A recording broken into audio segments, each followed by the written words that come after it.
صبر پر درې طرح دی. اول د الله پاک په عبادت او اطاعت کې صبر کول.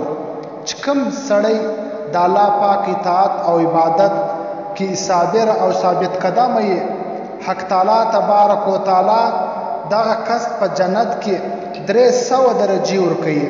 د هرې درجې په مابینځ کې دومره فاصله ده لکه د اسمان او د مځکې په مابینځ کې. دا هغه کس ته ورکوي چې دی ثابت قدم یې، دی د الله پاک عبادت کوي، د الله پاک اطاعت کوي. دویم چې د کوم شان څخه الله پاک انسان بند کړی وي، د حرام شان څخه پر هغه باندې صبر کول. یعنی چې کوم وخت انسان پر ګناه باندې قدرت پیدا کړي، په هغه وخت انسان صبر وکړي، هغه ګناه نه وکړي، پر هغه ګناه باندې قادر یې، بیا هم دی د الله د بیرې څخه هغه ګناه نه وکړي، نو د قیامت په ورځ به دا کس ته الله پاک په جنت کې 600 درجې ورکوي. د هرې درجې په مابینځ کې دومره فاصله ده لکه د 2 اسمانو او د 2 مځکو په مابینځ کې څومره فاصله ده، دومره درجې حق تعالی تبارک و تعالی دغه مؤمن مسلمان ته ورکوي.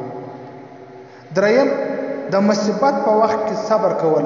یعنی صدمه اوله په اول وخت کې کوم وخت انسان ته تکلیف راسي، مصیبت راسي، بچی یې مړ سي، مور یې وفات سي، پلار یې مړ سي، الغرض هغه مصیبت پر ده باندې راسي چې په ده باندې هغه دی ډېر پریشانه کېږي.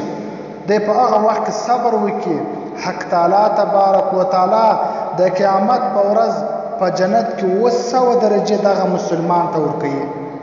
د هرې درجې په مابینځ کې دومره مسافت دی، دومره فاصله ده لکه د عرش څخه ونسي بیا در فرشه پورې.